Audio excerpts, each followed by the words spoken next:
नमस्कार, मी Kiran Palkar. Crime diary news channel मध्ये आपले स्वागत आहे. पाहूयात आजच्या ताज्या बातम्या. रेल्वे स्टेशन परिसरात बनावट नोटांचा व्यवहार पोलिसांनी उधळला. 500 रुपयांच्या 262 नोटांसह दोघांना अटक. 1,31,000चा मुद्देमाल जप्त. कोल्हापूर रेल्वे स्टेशन परिसरात बनावट नोटांची विक्री करण्यासाठी आलेल्या दोघांना पोलिसांनी सोमवारी दिनांक 16 मार्च रोजी दुपारी सापळा रचून अटक केली. राहुल प्रकाश किरुगडे, वय वर्ष 33, सध्या राहणार खुर्द पाडळी, मूळ राहणार क्रांतिसिंह नाना पाटील नगर, आणि गुरु राजेंद्र मेघाने, वय वर्ष 23, राहणार गजबरवाडी तालुका निप्पाणी अशी अटकेतील संशयांची नावे आहेत.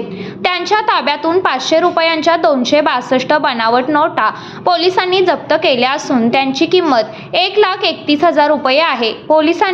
पोलीस निरीक्षक संतोष ढोके यांना एक तरुण बनावट नोटांची विक्री करण्यासाठी रेल्वे स्टेशन परिसरात येणार असल्याची माहिती मिळाली.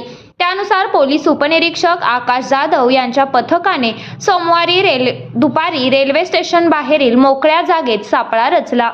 यावेळी नोटा देण्यासाठी आलेला राहुल किरुगडे आणि नोटा घेण्यासाठी आलेला गुरु मेंघाने यांना ताब्यात घेण्यात आले. अंगझडती दरम्यान किरुगडे यांच्याकडे 500 रुपयांच्या 262 नोटा मिळून आल्या. पोलिसांनी तब्बल त्या नोटा जप्त करून दोघांनाही अटक केली. किरुगडे याने या बनावट नोटा कोणाकडून आणल्या, तो किती दिवसांपासून हा व्यवसाय करत होता, यापूर्वी किती नोटा खपवल्या आणि या प्रकरणाचा आणखी कुणाचा सहभाग आहे का याचा पोलिसांकडून तपास सुरू आहे. अटक केलेल्या दोघांना मंगळवारी न्यायालयात हजर करण्यात येणार असल्याची माहिती पोलिसांनी दिली.